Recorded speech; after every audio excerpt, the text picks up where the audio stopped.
In a quiet little village, there lived a boy named Eli. He was bright and full of dreams, but his mind was never still. When he sat to read, his thoughts drifted away. When he studied, he thought of playing. When he tried to focus, 100 distractions pulled him apart. His mother often told him, "Eli, your mind is like a river, strong but wild. If you don't guide it, it will wash away everything you build." But Eli didn't understand what she meant. One evening, after failing another exam, he sat outside watching the sunset fade into orange and gold. His heart felt heavy, his hope thinner than the evening light. That's when he noticed his old neighbor, Mr. Rowan, sitting silently under a tree, carving a piece of wood.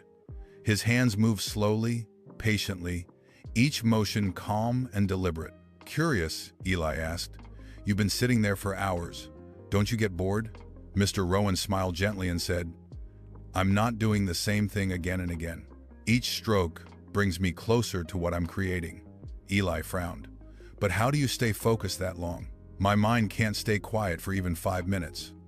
Mr. Rowan handed him the small carving knife and said, "Try it." Eli took the wood and began carving. For a moment, it was easy. But then a bird chirped, the wind rustled, and his focus broke. The knife slipped, leaving a deep scratch. Mr. Rowan said softly, "That's how your mind works, restless, distracted. But focus isn't something you find, it's something you build, one small moment at a time." That night, Eli couldn't sleep. He kept thinking about those words, "Focus is something you build." The next morning, he made a promise to himself.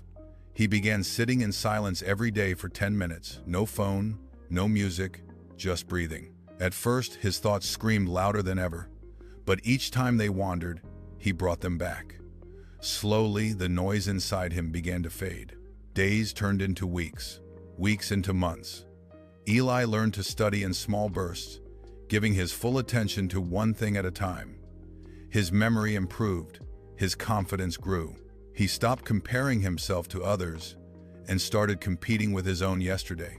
His mother began to notice the calm in his eyes. A year later, his school announced a science competition to create something that could help others. Eli worked quietly, step by step, patient and focused, just like Mr. Rowan's carvings. While others rushed to finish, Eli took his time, pouring his heart into each detail. When the results were announced, Eli's project, a simple water filter for local homes, won first prize. The applause filled the hall, but Eli's eyes searched only for Mr. Rowan, who stood at the back, smiling proudly. Eli smiled too, but not for the trophy, because he knew the real victory wasn't the prize, it was the peace inside him. Eli had learned the greatest truth of all. You can't control the world around you until you learn to control the world within you.